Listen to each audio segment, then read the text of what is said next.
আগামী মে মাসে 5 ম্যাচের টি-20 সিরিজ খেলতে পাকিস্তান সফরে যাচ্ছে বাংলাদেশ।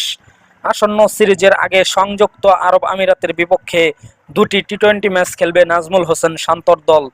এবার সিরিজের সূচিও ঘোষণা করা হলো।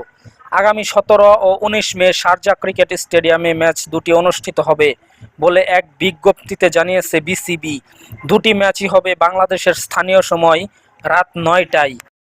এদিকে মে মাসের শেষ দিকে মাঠে গড়াবে পাকিস্তানের বিপক্ষে বাংলাদেশের অ্যাওয়ে সিরিজ। সূচির পরিকল্পনা অনুযায়ী 25 মে এবং 27 মে সিরিজের প্রথম দুটি ম্যাচ হবে ফয়সালাবাদে। এরপর বাকি তিনটি ম্যাচ হবে 30 মে, 1 জুন এবং 3 জুন তারিখে। এই 3 ম্যাচের জন্য ভেন্যু হিসেবে থাকছে লাহোরের গাদ্দাফি স্টেডিয়াম। সিরিজের সব ম্যাচই হবে বাংলাদেশের স্থানীয় সময় রাত 9টায়। এদিকে আসন্ন দুই সিরিজের আগে টি-20-র ভাবনায় থাকা ক্রিকেটারদের নিয়ে অনুশীলন ক্যাম্প করবে বাংলাদেশ।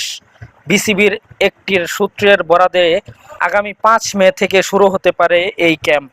ভেন্যু হতে পারে মিরপুর শেরেবাংলা স্টেডিয়াম। সব মিলিয়ে 8 থেকে 10 দিনের মতো হতে পারে এই ক্যাম্প।